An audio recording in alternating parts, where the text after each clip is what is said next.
Assalamualaikum warahmatullahi wabarakatuh. Kembali lagi bersama saya Ridho Rahman di pelajaran IPS.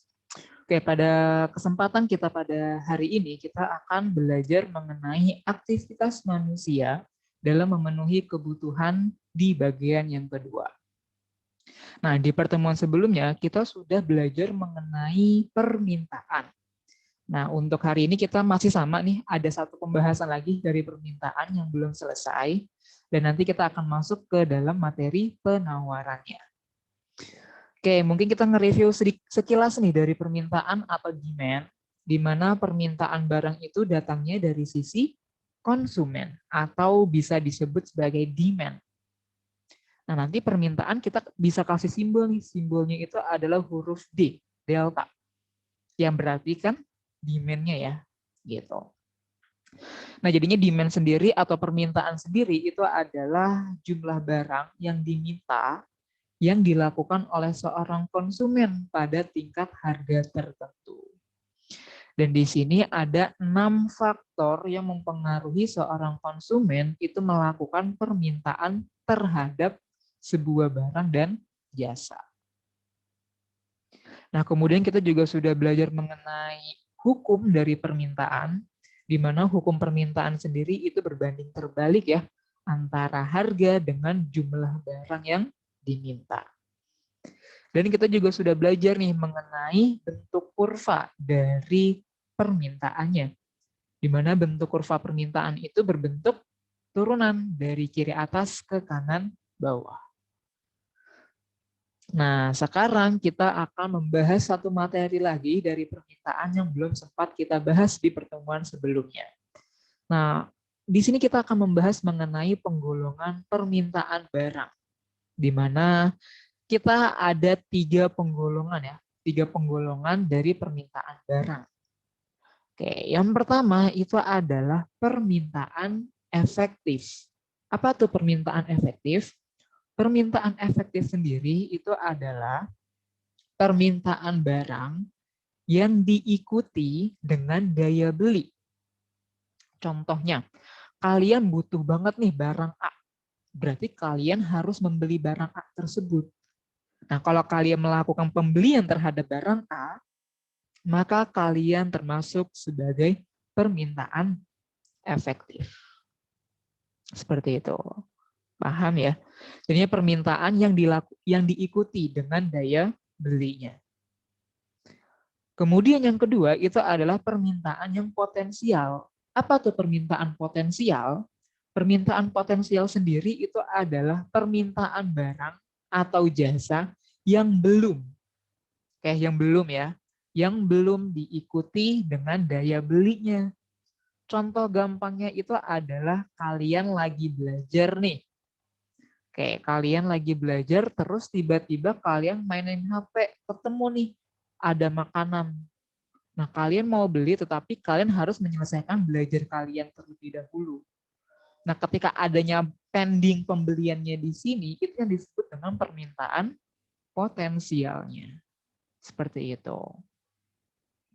Nah, contoh lain dari permintaan potensial sendiri itu kayak kalian akan dibelikan hadiah oleh orang tua kalian. Kalau kalian itu bisa mendapatkan juara misalkan. Nah, itu akan menjadi permintaan potensial selama orang tua kalian itu belum membelikan hadiahnya. Seperti itu. Paham ya maksudnya? Nah, yang terakhir ini adalah permintaan absolut, di mana permintaan absolut sendiri itu adalah permintaan terhadap barang dan jasa yang tidak diikuti dengan daya beli. Permintaan barang atau jasa yang tidak diikuti dengan daya beli. Entah itu harganya kemahalan ataupun budget kalian yang masih kurang. Seperti itu. Kalian mau beli iPhone X harganya belasan juta. Kalian baru punya uang 5 juta. Nah, itu yang disebut dengan permintaan absolut. Karena kalian itu belum mampu untuk membeli iPhone X-nya. Itu contohnya ya dari permintaan absolut. Sampai di sini ada yang mau ditanyakan nggak dari kalian semua? Nah, nanti kalau ada yang ditanyakan silahkan kalian personal chat ke saya ya. Seperti itu untuk pembahasan yang belum kalian pahami. Nah, selanjutnya ini adalah kita akan membahas mengenai penawaran atau bahasa Inggrisnya adalah supply. Nah, nanti penawaran sendiri kita bisa kasih simbol S ya. Itu berasal dari kata supply-nya. Nah, jadi apa tuh arti dari supply atau penawaran? Jadi penawaran sendiri atau supply sendiri itu adalah jumlah barang yang ditawarkan oleh seorang produsen. Oke, sejumlah barang yang ditawarkan oleh seorang produsen pada tingkat harga tertentu. Nah, penawaran sendiri itu nanti ada berbagai macam faktornya nih yang akan mempengaruhinya. Gitu. Jadinya ada 5 faktor setidaknya yang mempengaruhi banyak atau sedikitnya jumlah barang yang ditawarkan oleh seorang produsen. Kayak faktor yang pertama itu adalah harga barang itu sendiri. Nah, ini pasti akan mempengaruhi ya seorang produsen itu untuk menambah atau mengurangi jumlah barang yang ditawarkannya. Nah, faktor yang kedua itu adalah harga barang lainnya. Oke, sama kayak di permintaan, harga barang lainnya di sini itu pasti akan berpengaruh atau pasti akan berhubungan dengan dua barang, yaitu barang substitusi dan barang komplementer. Oke, jadinya harga barang lainnya di sini itu akan merujuk kepada dua barang ya, yaitu barang substitusi dan barang komplementer. Yang ketiga, ada biaya produksi. Nah, biaya produksi itu apa sih? Biaya produksi di sini itu adalah biaya untuk menghasilkan sebuah barang atau jasa. Jadi semakin tinggi biaya produksi yang dikeluarkan, maka akan semakin sedikit barang yang akan dihasilkan. Iya enggak? Contohnya kayak gini deh. Kalian sebagai pedagang bakso keliling yang menggunakan motor dalam menjual baksonya. Ketika harga BBM-nya naik nih, berarti kan biaya untuk BBM tadi mengalami peningkatan. Nah, ketika biaya BBM-nya itu mengalami peningkatan, otomatis produsen bakso tadi akan mengurangi jumlah barang atau jumlah bakso yang akan dijualnya. Seperti itu. Atau enggak contoh lainnya seperti ini deh. Kayak kalian pedagang cilor. Ternyata pada hari ini harga tepung, harga barang-barang lainnya yang berkaitan dengan pembuatan aci itu mengalami peningkatan. Kalau misalkan harga acinya itu mengalami peningkatan, berarti seorang produsen itu akan mengurangi jumlah barang yang ditawarkan. Karena tadi biaya produksinya itu naik. Lalu ada faktor yang keempat, yaitu teknologi yang digunakan. Coba kita bandingin deh antara produsen yang menggunakan teknologi yang bagus dengan yang tidak bagus. Kira-kira banyakan mana sih hasilnya? Atau banyakan mana sih barang yang dihasilkan? Antara teknologi yang bagus dengan yang tidak bagus. Pasti jawabannya adalah teknologi yang bagusnya. Ya kan ya? Karena semakin canggih teknologi yang digunakan, maka semakin banyak juga gitu ya kemungkinan barang yang dapat dihasilkan. Makanya semakin canggih teknologi yang digunakan, maka semakin banyak output yang dihasilkan. Dan yang terakhir ini adalah produsen baru. Nah, biasanya kalau misalkan semakin semakin booming nih ya, semakin booming barangnya, otomatis semakin menimbulkan produsen baru dan akan menambah barang yang ditawarkan. Contoh gampangnya kayak gini deh. Di tahun 2019 itu sangat booming dengan es kepal Milo. Iya enggak? Mungkin kalian bisa ada nih salah satunya yang menjadi pedagangnya atau penjual dari es kepal Milo.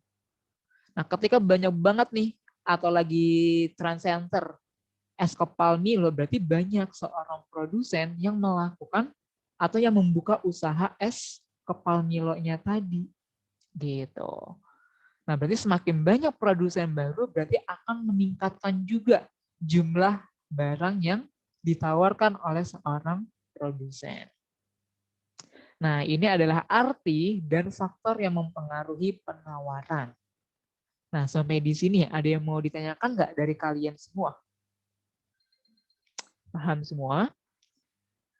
Nah, selanjutnya, sama kayak di permintaan tadi, kita akan belajar tentang hukumnya terlebih dahulu. Hukum dari penawaran. Oke, kalau kita bandingkan dengan hukum permintaan, di mana hukum permintaan itu berbanding terbalik. Harganya murah, kalian belinya lebih banyak. Harganya mahal, kalian belinya lebih sedikit. Nah, berarti kalau penawaran itu kebalikannya. Kalau harganya naik, jumlah yang ditawarkan pun juga ikut naik. Gitu. Tapi kalau harganya sedang turun, maka barang yang ditawarkan juga akan turun. Gitu, paham ya? Tinggal kebalikannya aja kok dari permintaan. Permintaan tadi berbanding terbalik, berarti penawaran berbanding lurus. Seperti itu. Nah, kalau bentuk kurva permintaan itu adalah turunan dari kiri atas ke kanan bawah, maka bentuk kurva penawaran itu adalah bergerak naik dari kiri bawah ke kanan atas. Nah, itu adalah bentuk dari kurva penawaran. Sampai sini paham? Oke. Nah, karena udah selesai dari kurva penawaran, berarti kita udah selesai ya dari kegiatan permintaan dan penawaran barangnya. Seperti itu. Nanti ada tugas kok dari saya terkait materi yang saya sajikan di video kali ini. Seperti itu. Dan yang terakhir, ini kita akan belajar mengenai pasar dan harga. Oke. Di mana apa sih arti pasar itu? Oke, pasar sendiri itu adalah tempat bertemunya antara penjual dan pembeli. Baik itu secara langsung ataupun secara tidak langsung untuk melakukan kegiatan ekonomi. Oke, kalau misalnya kalian belanja melalui aplikasi all shop, online shop, nah itu tetap sama disebut sebagai pasar. Tetapi pasarnya itu adalah pasar yang tidak langsung. Gitu. Tetapi kalau kalian itu belanja mie nih, kalian mau beli mie di warung. Nah, berarti warung tersebut itu yang disebut sebagai pasar langsungnya. Gitu. Nah, di sini ada 3 fungsi dari pasar. Yang pertama, pasar sebagai fungsi distribusi.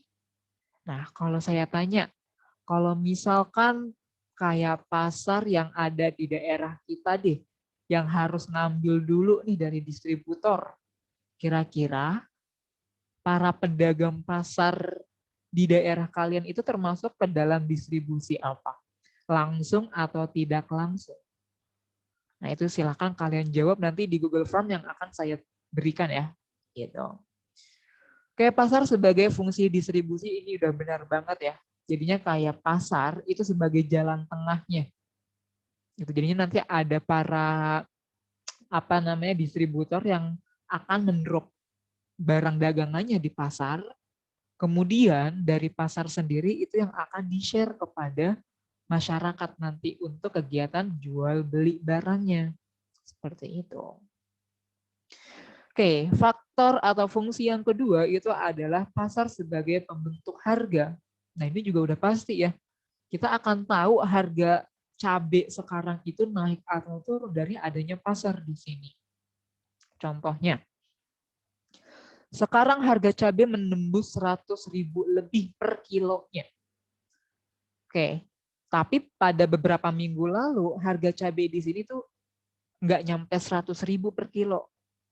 Nah, kenapa bisa terjadi kenaikan harga di sini dari 80 menjadi lebih dari 100.000? Nah, itu disebabkan karena supply-nya. Gitu. Penawaran barang terhadap cabenya di sini berkurang. Ketika jumlah cabenya di sini berkurang, otomatis akan mempengaruhi ke dalam harga jualnya. Harga jualnya dapat naik ataupun dapat turun. Nah, yang terakhir, fungsi dari pasar sendiri itu adalah sebagai tempat promosi barang. Seperti itu. Nah, ini adalah pengertian dari pasarnya sendiri ya. Nah, sekarang kita akan mempelajari mengenai jenis-jenis pasar. Dan ini adalah materi terakhir kita. Oke. Nah, di sini ada 5 klasifikasi ya dari pasar sendiri. Yang pertama ada pasar berdasarkan wujud. Oke, berdasarkan wujud, pasar sendiri dibedakan menjadi 2. Ada pasar konkret dan ada pasar abstrak. Pasar konkret berarti yang tadi ya, kalian itu langsung offline belanjanya. Kalian langsung ke para pedagang-pedagangnya. Oke, berarti ada wujud fisiknya. Tapi kalau pasar abstrak itu lebih kepada pasar yang menjual keahlian. Contohnya kayak pasar tenaga kerja. Kayak ada pasar modal, ada pasar uang. Itu termasuk ke dalam pasar abstraknya. Tapi kalau kalian itu belanja barang yang udah kelihatan bentuk fisiknya, itu dikategorikan sebagai pasar konkret. Oke. Paham sampai di wujud pasar? Oke, nanti ada pertanyaan ya terkait jenis-jenis pasarnya. Oke, klasifikasi yang kedua dari jenis pasar itu adalah berdasarkan barang yang diperdagangkan. Oke, berdasarkan barang yang diperdagangkan, pasar terbagi menjadi dua pasar. Ada pasar barang konsumsi dan pasar barang produksi. Oke, apa tuh pasar barang produksi dan konsumsi? Pasar barang konsumsi itu adalah pasar yang menjual barang-barang yang langsung dikonsumsi oleh seseorang. Contohnya apa? Contohnya, kayak kalian belanja di supermarket. Nah, biasanya di supermarket itu mayoritas termasuk ke dalam barang konsumsi. Karena dapat langsung kita konsumsi ya, kayak susu, kayak apa lagi? Kayak kopi dan lain-lainnya ya, itu termasuk ke dalam barang konsumsi. Tapi kalau pasar barang produksi itu ada pasar yang menjual barang-barang mentah. Contohnya kayak padi. Kayak padi itu masih mentah. Tapi kalau misalkan padinya itu udah diolah menjadi beras, baru yang disebut sebagai barang konsumsinya. Paham ya? Berarti kalau pasar barang konsumsi itu menjual barang yang langsung kita konsumsi, barang jadinya. Tapi kalau pasar barang produksi itu adalah pasar yang menjual barang mentahnya. Seperti itu. Next, yang ketiga itu berdasarkan luas jaringan distribusi. Ada pasar setempat, pasar nasional, pasar regional, ataupun pasar internasional. Oke, kalau pasar setempat itu contohnya kayak wilayah se-RT kalian, wilayah sekomplek kalian, ataupun lainnya ya. Gitu. Contohnya kayak di daerah Pondok Petir atau di ini deh, apa namanya, Reni Jaya. Oke, di daerah perumahan Reni Jaya itu ada pasar yang dinamakan Pasar Reni Jaya. Nah, itu dimaksud dengan pasar setempatnya. Gitu. Terus ada juga pasar nasional. Pasar nasional di sini berarti dalam skala nasional. Contohnya apa kalau pasar nasional? Contoh pasar nasional di sini itu kayak itu deh. Pasar nasional itu contohnya kayak itu otomotif kan ada kan ya? Kayak dia itu menawarkan barang-barang elektronik atau barang-barang otomotif skalanya nasional. Saya lupa namanya apa ya. Nah, nanti bisa kalian cari ya. Nama otomotif yang dilaksanakan skala nasional. gitu. Pokoknya ada, biasanya itu di JCC Senayan dilaksanakannya. Saya lupa nama lembaganya itu apa, tetapi itu masuknya ke dalam pasar nasionalnya ya, gitu. Lalu ada juga pasar regional. Pasar regional di sini berarti ya di region-region tertentu. Contohnya, Pasar Jaya itu adanya di region DKI Jakarta aja. Gitu. Apakah ada Pasar Jaya di luar DKI Jakarta? Mungkin ada, tergantung dari pemerintah daerahnya.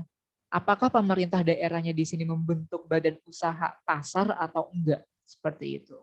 Tapi kalau pasar regional di sini itu contohnya kayak Pasar Jaya ya yang ada di Jakarta. Itu berarti ya pasar yang dikelola oleh BUMD yang ada di Provinsi DKI Jakartanya. Gitu. Dan yang terakhir itu ada pasar internasional, berarti pasar yang udah go internasional ya. Gitu. Nah, itu dari jenis yang ketiga dari pasar ya. Ada yang mau ditanyakan nggak sampai di sini? Oke, kalau nggak ada, kita lanjut ke jenis pasar yang keempat, yaitu berdasarkan waktu penyelenggaraan. Oke, ada pasar harian, pasar mingguan, pasar bulanan, dan pasar tahunan. Oke, contoh pasar harian di sini itu contohnya adalah seperti pasar tradisional di dekat rumah kalian masing-masing. Kayak tadi saya contohkan pasar Reni Jaya. Itu pasti buka setiap hari, Senin sampai Minggu. Nah, itu yang dimaksud dengan pasar hariannya. Gitu. Jadinya dibuka setiap hari. Terus ada juga pasar mingguan. Pasar mingguan di sini berarti ya siklusnya itu ya per minggu. Misalkan seminggu 2 kali, seminggu sekali, ataupun yang lainnya. Contohnya kayak di pasar di kampung saya. Pasar di kampung saya itu akan ramai ketika di hari Rabu dan di hari Sabtu. Maka setiap hari Sabtu dan di hari Rabu tadi itu dikategorikan sebagai pasar mingguan. Karena ya pasar tersebut itu ada setiap hari Rabu dan di hari Sabtunya tadi. Gitu. Mungkin kayak kalian pernah mendengar pasar malam PM. Nah, pasar malam atau PM itu disebut sebagai pasar mingguan. Biasanya pasar malam di sini itu ramai ketika hari Sabtu malam atau malam Minggu ya, Sabtu night gitu. Nah, itu yang dimaksud dengan pasar mingguannya. Lalu ada juga pasar bulanan. Pasar bulanan di sini berarti sebulan sekali atau sebulan 2 kali. Itu lebih jarang lagi dari pasar mingguan. Oke. Nah, contoh pasar bulanan di sini itu kayak apa ya? Pasar bulanan mungkin kayak tadi ya. Kalian itu melakukan atau di daerah rumah kalian itu dibuka usaha pasar setiap 1 bulan sekali. Entah itu di awal bulan, di tengah bulan, ataupun di akhir bulan. Itu termasuk ke dalam pasar bulanan. Dan yang terakhir itu adalah pasar tahunan. Nah ini siklusnya itu lebih jarang lagi, setahun sekali. Contohnya itu lumayan banyak ya pasar tahunan. Contohnya, di Jakarta itu ada namanya PRJ. Apa tuh PRJ? Pekan Raya Jakarta atau Jakarta Fair. Sekarang lebih terkenalnya. Nah, Jakarta Fair sendiri itu ada setiap sebulan sekali. Maaf, setahun sekali. Ya, setahun sekali yang diadakan di bulan Juni. Nah, itu untuk memperingati HUT dari Jakarta. Terus mungkin ada namanya pasar tahunan itu kayak Jackpot mungkin ya. Kayak Jackpot sendiri itu kan adanya musim-musim tertentu ya. Mungkin lebih masuknya ke tahunan juga tuh, setahun 2 kali ataupun 3 kali. Gitu. Paham ya dari pasar tahunan. Jadinya pasar yang diadakan selama setahun sekali, setahun 2 kali ataupun yang lainnya. Intinya lebih jarang dari pasar bulanannya. Nah, yang terakhir ini adalah pasar berdasarkan strukturnya. Nah, berdasarkan struktur itu terbagi menjadi 2. ada pasar persaingan sempurna dan pasar persaingan tidak sempurna. Nah, di pasar persaingan sempurna ini adalah pasar di mana banyak banget penjual. Banyak banget penjual yang menjual barang dagangannya. Contoh perusahaan yang bergerak di pasar persaingan sempurna itu adalah pedagang buah-buahan. Nah, itu termasuk ke dalam pasar persaingan sempurna. Tapi kalau pasar persaingan tidak sempurna, itu nanti ada anak-anaknya lagi. Anak-anaknya apa tuh? Oke, ada namanya pasar monopoli. Mono artinya apa? Satu. Poli, penjual. Berarti kalau pasar monopoli itu ada pasar yang terdapat satu penjual. Contohnya apa? Contohnya kayak PLN, KAI, kereta api ya. Itu termasuk ke dalam pasar monopoli. Oke, yang kedua ada namanya pasar oligopoli. Oligo artinya adalah beberapa, poli artinya adalah penjual. Contoh dari pasar oligopoli itu adalah barang-barang elektronik. Elektronik udah dipastikan sebagai pasar oligopoli. Selanjutnya, selain elektronik ada juga tentang minyak ya, SPBU. Kayak di Indonesia nggak cuma Pertamina doang loh yang menjual bahan bakar, ya kan ya. Ada Shell, ada Total, dan lainnya. Selain itu ada juga bicara tentang kendaraan. Nah ini adalah termasuk ke dalam pasar oligopoli. Oke, dan yang terakhir adalah pasar monopolistik. Nah ini yang sering banget keluar ya, nanti ketika kalian udah masuk ke SMA. Nah nanti ketika kalian masuk ke SMA, 3 pasar inilah yang akan dibahas di pasar persaingan tidak sempurna. Yang sering dibahas ya. Tapi secara teoritisnya itu nanti ada lagi macam-macam dari pasar persaingan tidak sempurnanya. Oke, pasar monopolistik itu apa maksudnya? Pasar monopolistik itu adalah banyak penjual. Sama dong kayak pasar persaingan sempurna, ya sama. Tetapi jumlahnya tidak sebanyak pasar persaingan sempurna. Gitu ya. Penjualnya itu tidak sebanyak pasar persaingan sempurna. Berarti contoh dari pasar monopolistik itu apa? Contoh produsen dari pasar monopolistik itu adalah produsen kebutuhan sehari-hari kalian.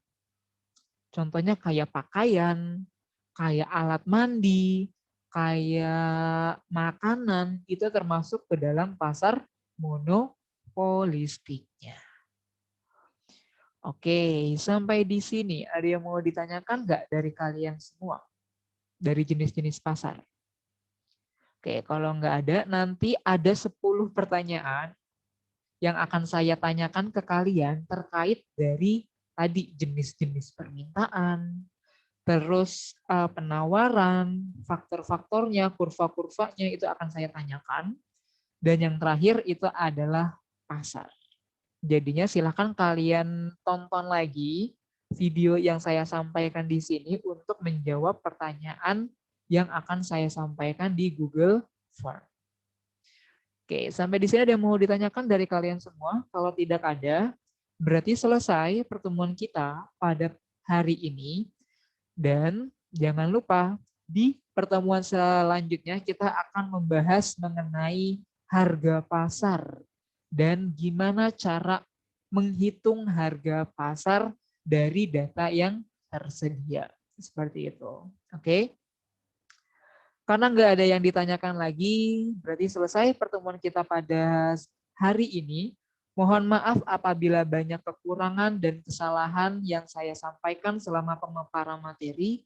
Wabillahi taufiq wal hidayah. Wassalamualaikum warahmatullahi wabarakatuh. Terima kasih semua.